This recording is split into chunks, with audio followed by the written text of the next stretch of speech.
Your eyes might pop out at this rate. Do you want my snow creamy that badly? That was snow creamy. Wait, what?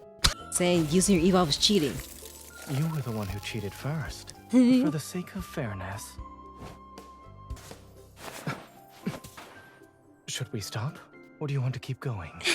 You're so cute. Hey.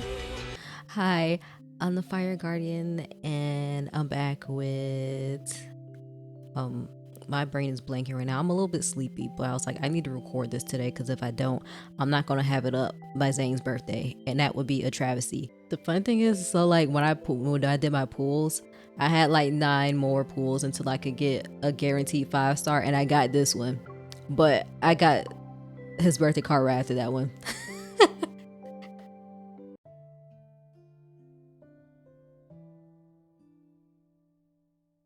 Do you see it? The crystals in the patient's heart have a different formation compared to normal protocore syndrome crystals.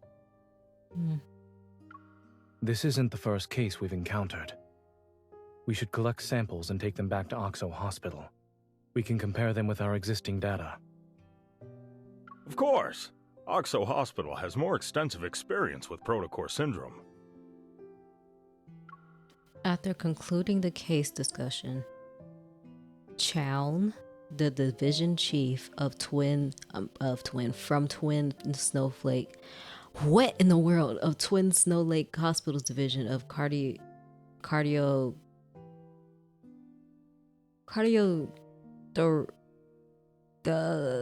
surgery stands up with Zayne's tea. I'm so sorry. Dr. Zayne, you've been working so hard these past few days. It's almost time for dinner. Would you like to join us? Our regional specialty is the twin snowfish. Have you tried it before? I can take you to a place where you can get it fresh.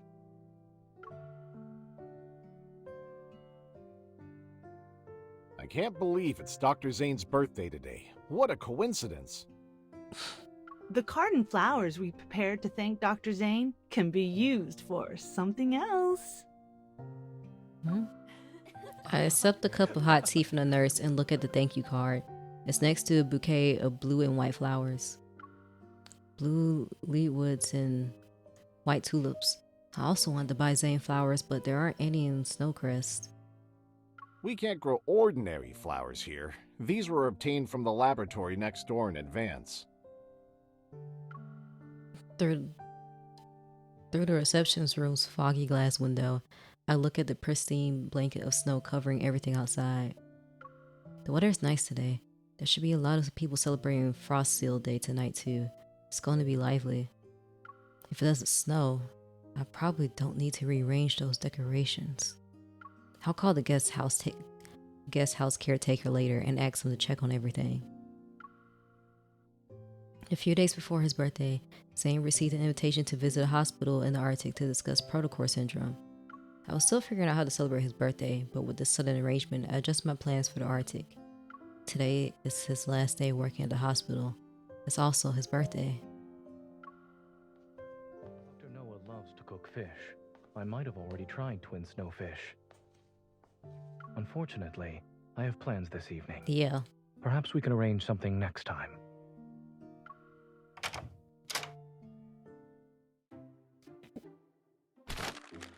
As Zayne pushes open the door to the reception room, a banner is swiftly unfurled before his eyes. A bouquet is quickly given to him. Happy birthday, Dr. Zayne!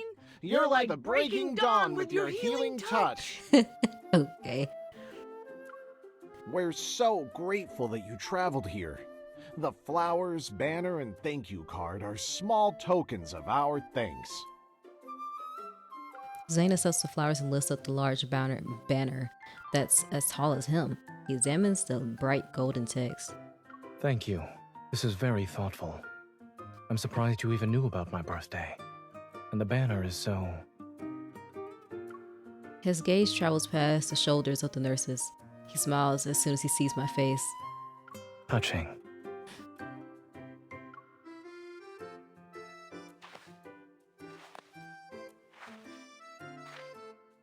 I walk out the laboratory with Zayne.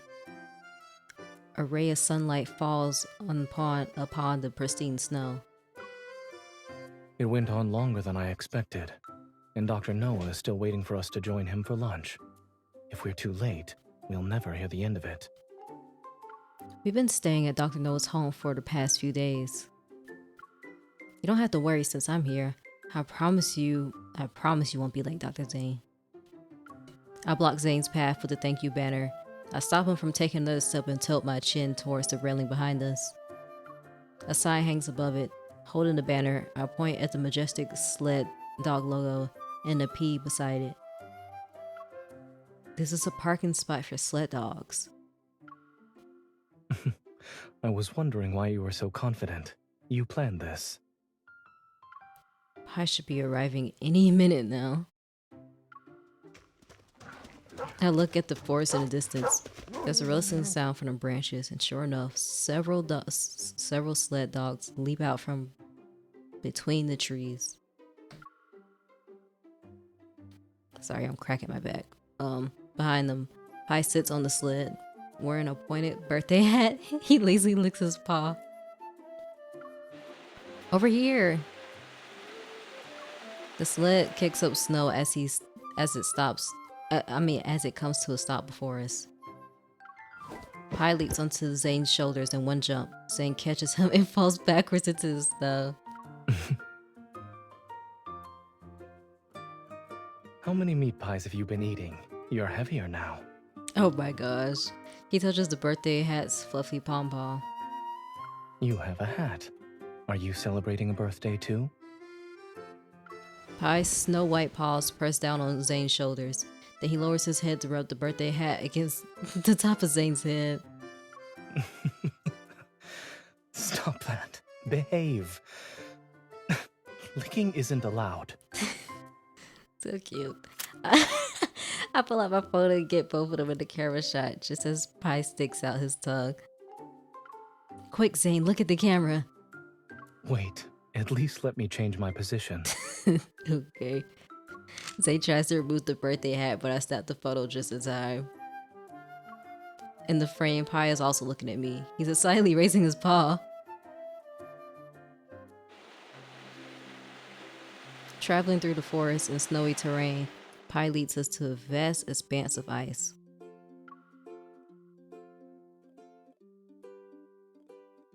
The seat can barely fit half of Pi's plump body. He keeps fidgeting too. I hope he doesn't fall off.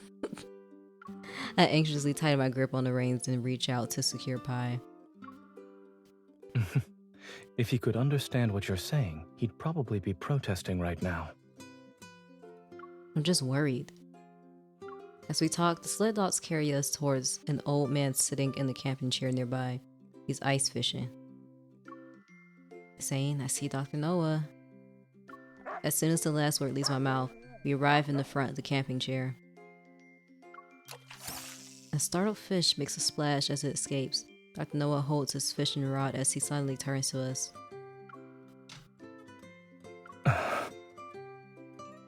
Zayne gently nudges Pi forward. After hesitantly glancing at Zayne, Pi touches Dr. Noah's hand with the tip of his nose. I've been sitting here for most of the day. I was hoping I could catch a fish. I guess we won't be eating it after all. We can help you, Dr. Noah. More hands make light work. I pick up a nearby ice pick and nudge at Zayne's arm. Even if we don't catch anything, we can always do something else.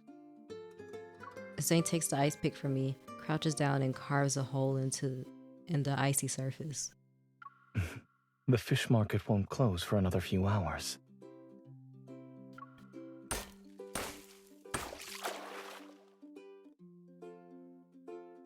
The fishing float touches the water as Zayne grips a fishing rod. I'll pull over 2 camping chairs from nearby, and we sit down. I thought we had to wait for a while, but to my surprise, the fishing rod twitches almost immediately.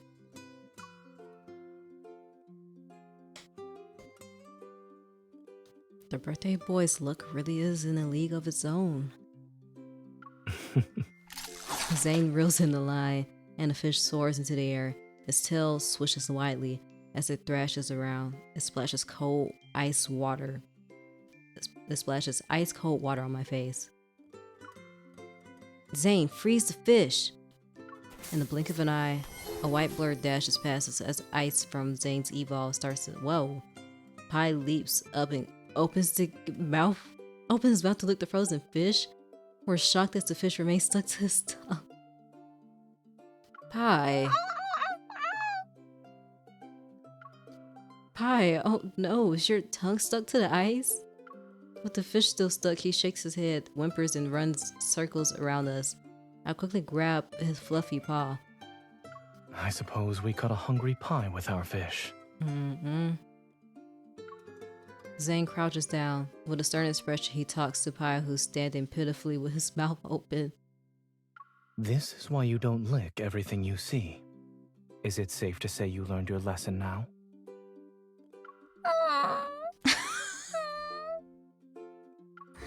Zayne uses his evolve to melt the ice on Pi's tongue. Pi jumps back and cautiously stares at the fish for a few seconds.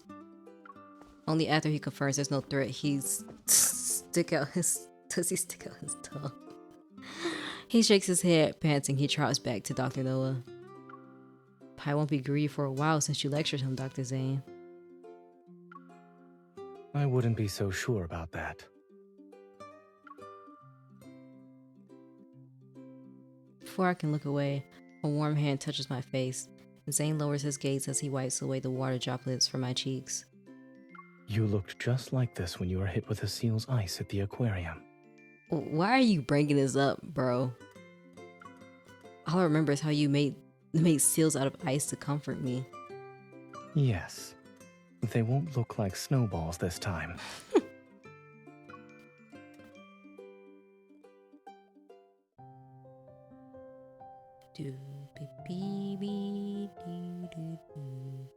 In the afternoon, sunlight streams through the windows and illuminates the table with delicious dishes.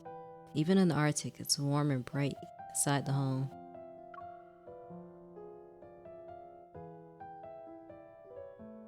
Here's our first toast. Here's our first toast.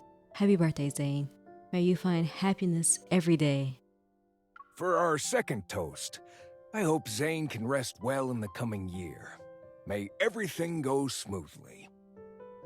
I'll do the third toast then. I hope all of us won't be touched by harsh winds and snowfall in the years to come. Cheers. As we drink from our glasses, it feels as if those wishes have been sealed into reality. I examine a plate of snow creams. I find the one with a red dot and place it in Zayne's bowl. These snow creams are a holiday dish for Frost Seal Day. Try it. I stare at Zayne as he bites into the snow cream.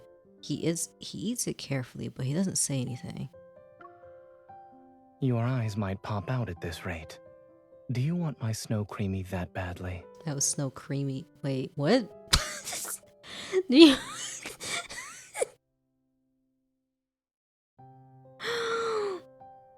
I'm waiting for you to describe its taste. It's as if something forgot to take off its shell before going outside. What? Zayne glances at me and clears his throat. It's crispy on the outside, yet soft when you bite into it. The texture has depth. I love that. Satisfied, I nod and thank Zayne for humoring my request. Congratulations, you got the lotus seed feeling. They say whoever eats a snow creamy with that won't feel cold for the entire winter. Try one, Dr. Noah. Thank you for taking care of us these past few days. Before, my place was always quiet for Frost Seal Day. But since you two arrived, it's become livelier.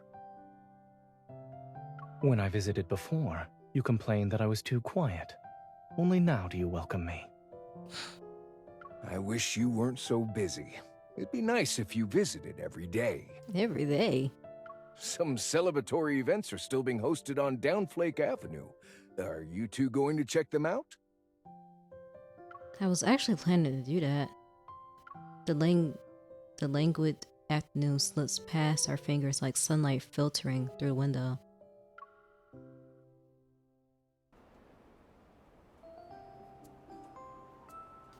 Ice lanterns hanging from eaves. Eaves? Eves? I don't know. Illuminate down Flake Avenue during the night. Zayne and I make our way through the bustling crowd. Sunlight has faded. Snowcrest is more bustling now than it is during the day. It's just as Dr. Noah said. Despite the cold weather, the festive atmosphere remains unaffected. I rub my hands together and stop in front of the hot beverage shop. Hello, I like one birthday special milk tea. As for the tea latte art, make it a cake, please. You know their secret menu. I was worried my big snowman would get cold. Did you know there's more than one type of hidden item here? Snowy days might call for some unique flavors. Oh? I'll have the Heart of the Arctic. What a unique name. It should exceed your expectations. Okay.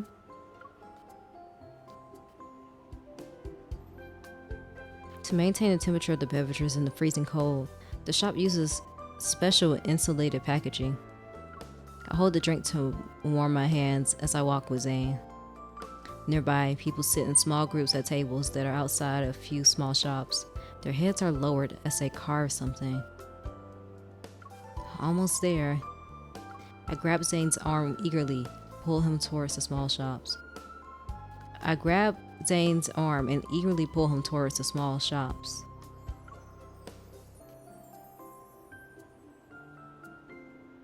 Would you like to try carving ice lanterns? You can get a discount right now, and we offer a variety of styles to the point where you'll drown.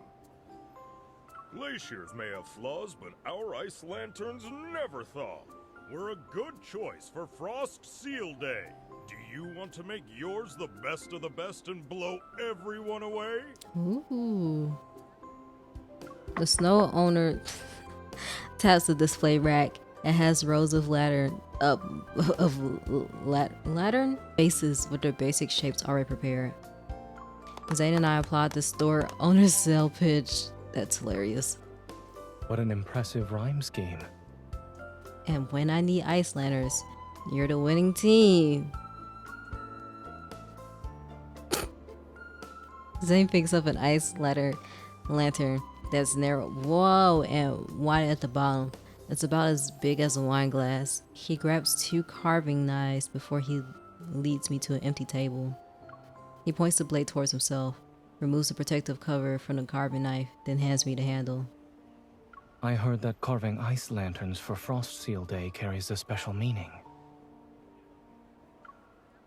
Why don't we carve a jasmine together? Aww. Hold the knife like a pin. Zayne moves closer. His hand covers mine as he gently adjusts my fingers. Your index finger needs to rest on the knife handle. That way you'll be more precise. I almost forgot. Holding a carving knife is like holding a scalpel. You're probably an expert at this, Dr. Zayne. He studies the ice lantern. His head is lowered, and he guides me with subtle movements of his wrist. We carve the rough outline of a flower.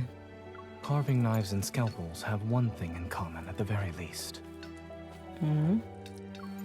Zayne gently pats the top of my head with his free hand. Huh? They require absolute focus to prevent injury. Several jasmines begin to take shape. I blow air on my cold fingers because I was holding the ice lantern for a while. I heard that Frost Seal Day was a festival in ancient times. To escape the polar night's bitter cold, people rarely ventured outdoors. So they made ice lanterns to symbolize the joy of gathering together before the long polar night. I was worried Zayne might not know the meaning behind this tradition. I'm surprised that he continues where I left off. I learned about it from a young patient. At the time, I was part of a rescue mission here. Oh. He gave me a small lantern and hoped I had a safe trip in the cold weather. Then I learned that ice lanterns have another meaning. Zayne smooths the edges of the jasmine petals by using his fingers to wipe away the rough fragments. Once the polar night ends, during the first sunrise, people who are temporarily separated will reunite in front of doorways marked by these lanterns. Oh. In a few days, the polar night will arrive. If we're still here, we should put a lantern. I keep saying lantern outside the door like the locals. He moves a little closer. His warmth seeps through the winter clothes to reach me. The tip of the carbon knife traces delicate stamens? Gosh dang.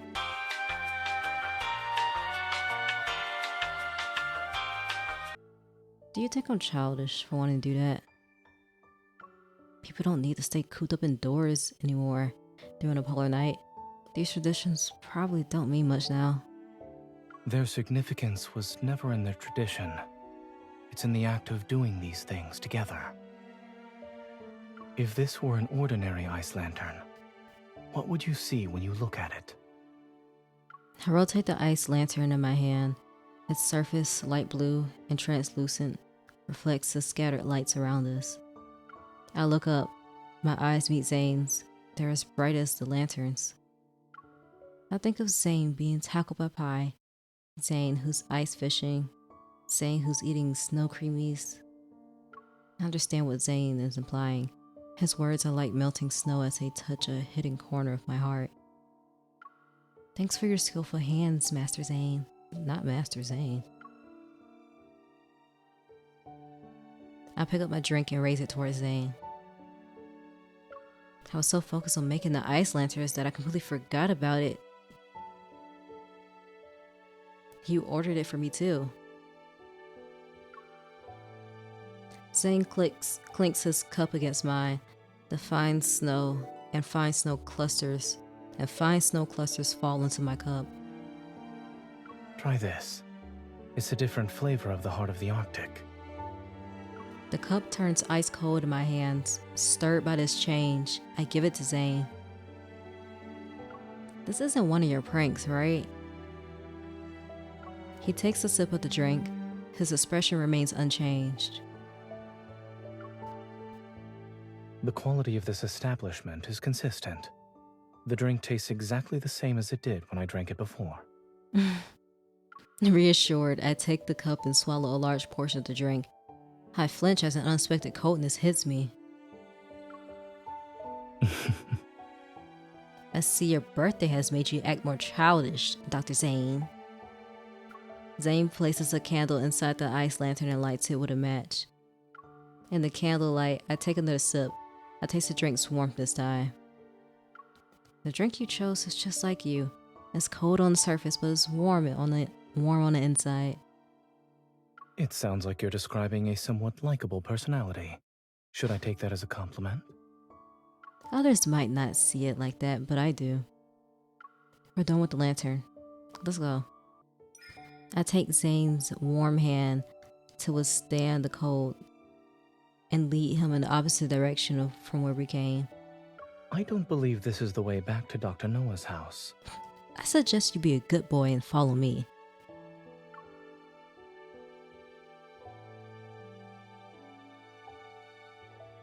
The ice lantern sways in my hand as Zayne and I trudge through the snow toward the row of houses. Number 145, we're here. The snow in the small yard glimmers with tiny sparkles. It's illuminated by the golden string lights entwined around the tree branches in the cabin. The snowman I built while setting up everything a few days ago still stands undisturbed in a corner. I place the ice lantern on a small table. Its soft glow shines on the decorative figurines and intricately frosted desserts.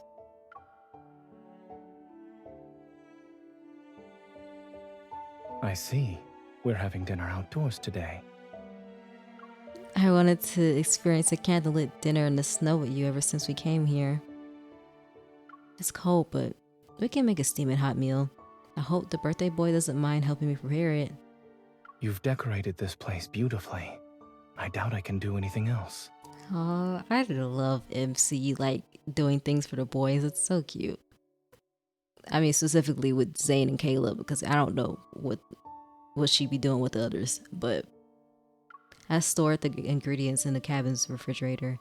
Zayne and I bring them out together. All right, you can make the soup and I'll prepare the salad.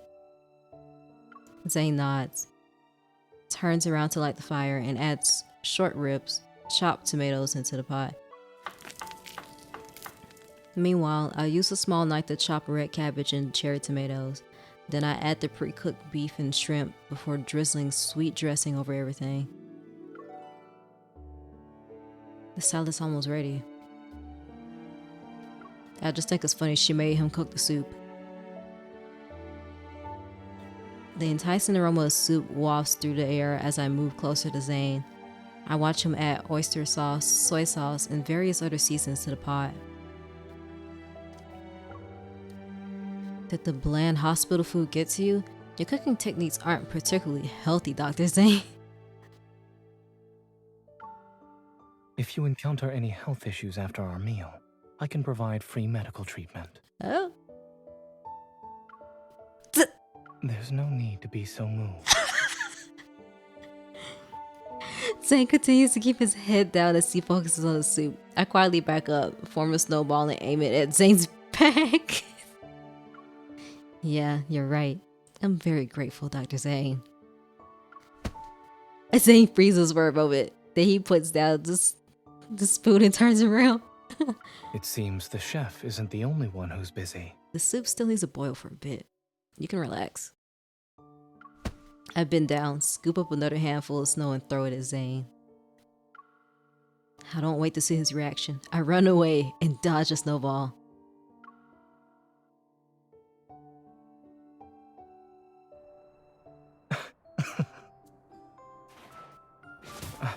Don't hold back. Okay. Confident, are we? Yeah. Careful now.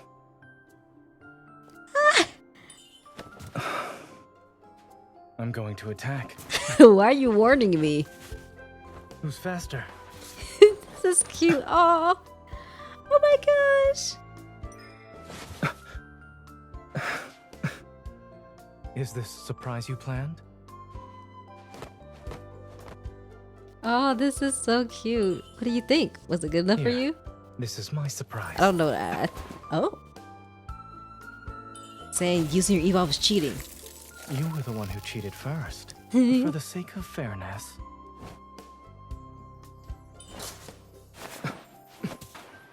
Should we stop?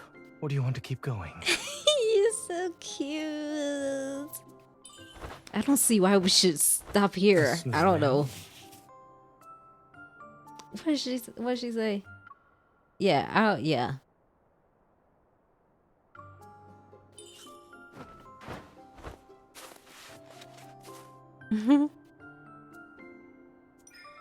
Scatter.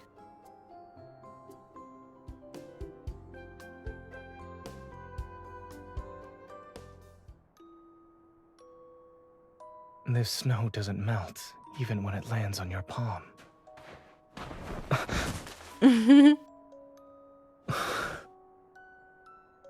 Oh my gosh. Oh, look at this man. Okay. Oh, he's so beautiful. It turns out you can hold your own snowball fight, Dr. You Zayne. attacked first. I just countered your moves. Do you think we'll be buried in snow if we stay like this? If we assume I'm here with you. No. Oh, this is so cute. Oh, calm little birthday. Whoa.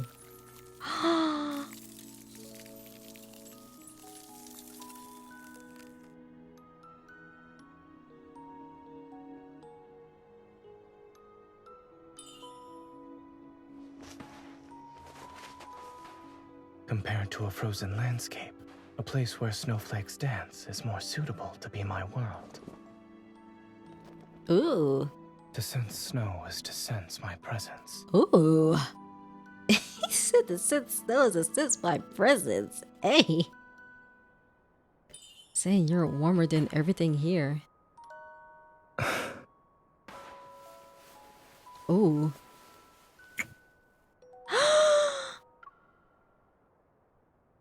If only I could freeze time.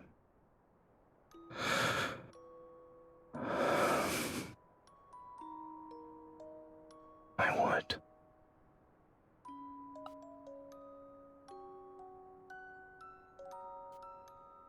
Even though you're right in front of me, I'm looking forward to my next birthday. And our next snowy day together. Oh, I love that line delivery.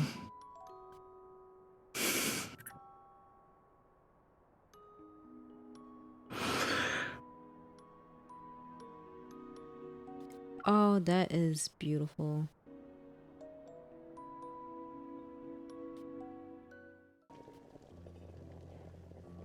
In the candlelight, snowflakes dance like tiny feathers. Zayne's profile is bathed in the golden honey-like glow. The aromatic bubbles with gentle gurgling. Its steam rises and envelops Zayne and me as we sit at the small table. Just like snow. Zayne smiles and stirs the pot's contents with a ladle. The soup is almost ready. Wait, we're missing a very important dish. I get up, run to the cabin, and carefully retrieve an elegant box from the kitchen cabinet. This is the birthday cake I made for Zayne. Now's the perfect time to give it to him. I carry the box out of the cabin. 2 bowls that are filled with soup sit at the table.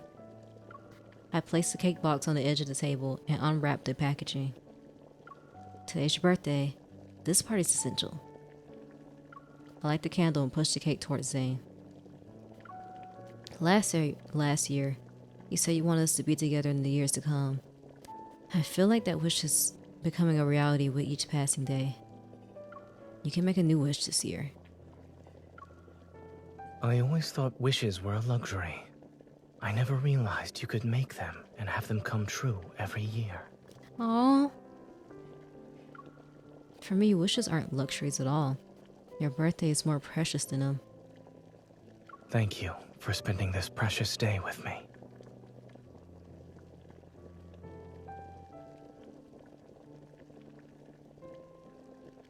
Zayne closes his eyes as the candlelight casts swaying shadows across his face. A moment, whoa. Okay. In a thin wisp of smoke, his fingertips glide across the cake, swoops up some frosting and wipes it on my cheek.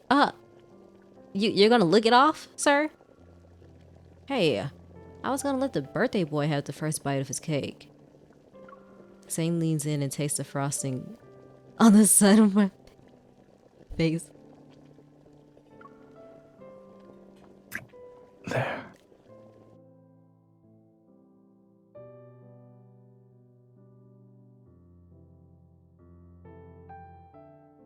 The cake plate and bowls are empty. Warmth spreads throughout my body as I adjust the blanket covering me. I look at the distant sky. I didn't even notice when the sky turned completely dark. I often saw it like this when I used to work in the Arctic. I spend too much time in the hospitals and laboratories. You're right. I haven't truly appreciated the Arctic sunlight.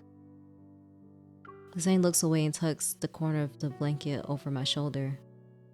Would you like to go somewhere with me before the polar night arrives? Absolutely. Curious, I look up at Zayne. However, he doesn't elaborate. He touches my cold, reddened nose with his warm hand.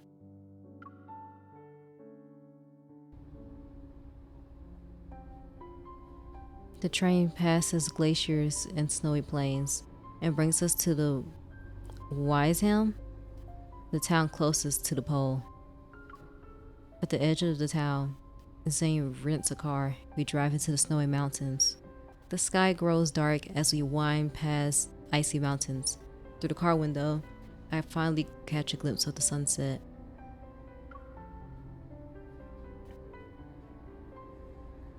Zayne, look! It's the last light before the polar night. If we could catch up to it. Then all of Zayne's wishes will come true. I checked the weather report. There's less than an hour left before the polar night descends upon the glacier.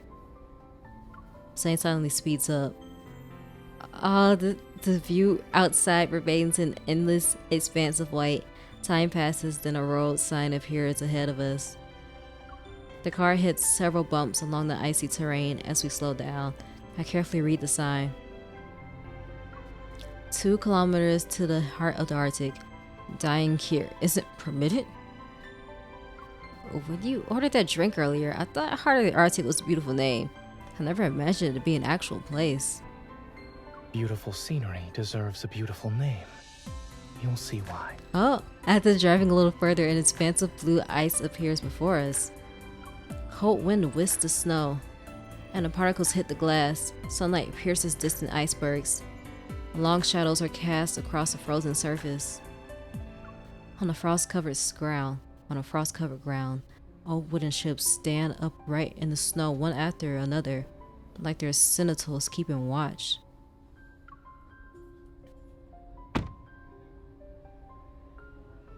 In the distance, a tiny sun with the moonlight's cold hue is suspended above the frozen surface. Zayne holds our ice lantern and takes my hand. Step by step, we approach the ships at the shore.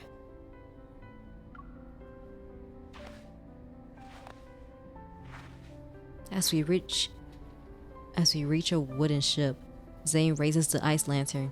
Snow dances in the candlelight, and I note the scent of snow and withered wood.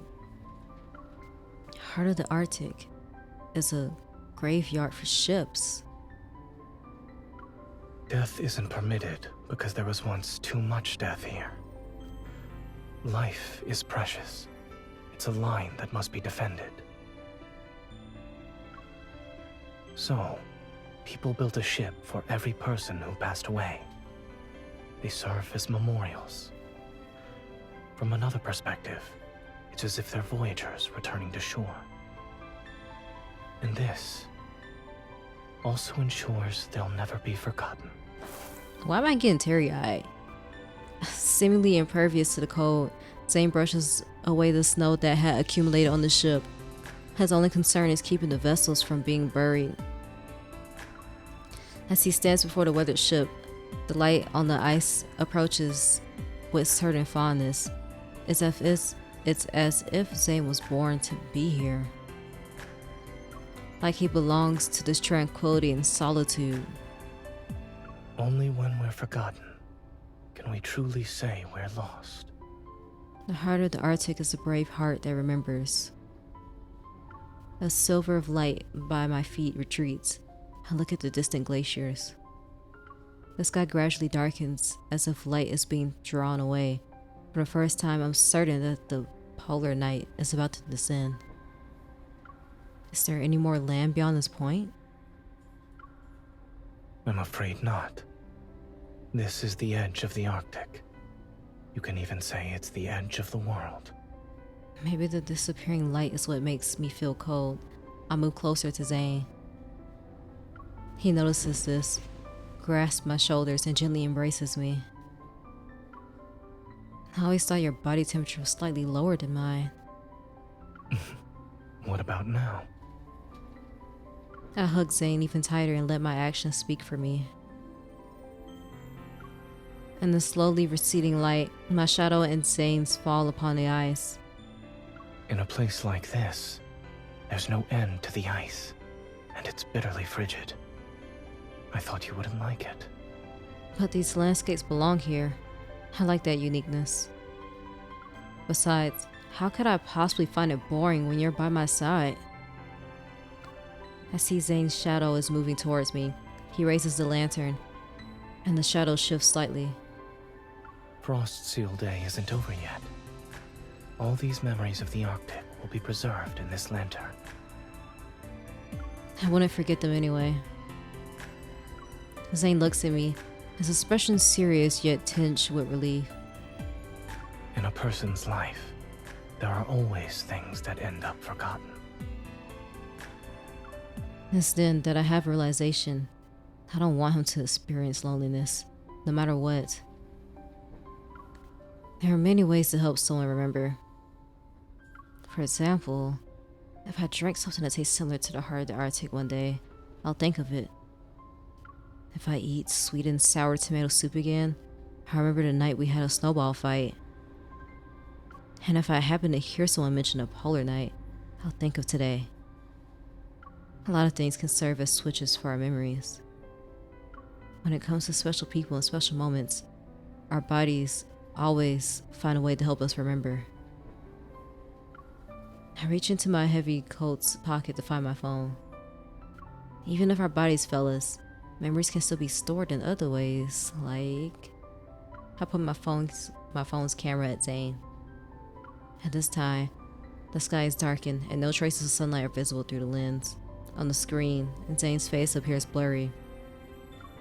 In 2 minutes, the sun will disappear below the horizon.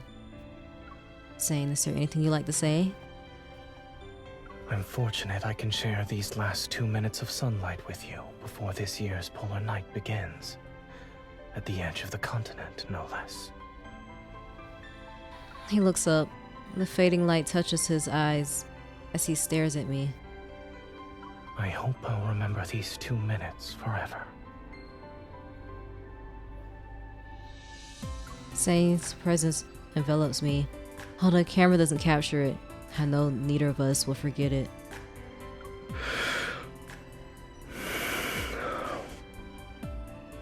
At the edges of a continent and on top of a glacier, I remember— What? What?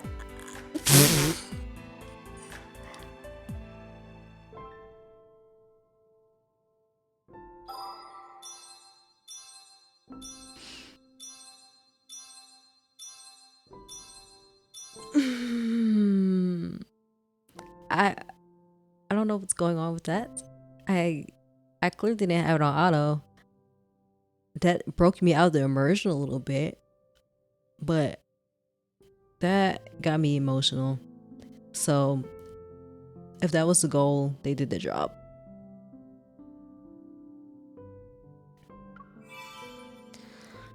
All right. I ain't got much commentary, but if you want to leave your thoughts about this card in the comments, please feel free to do so. I hope this video was fun for you. I hope it was entertaining. I hope it was good background noise. Whatever it was for you, I hope it was positive. And I'll see you next video.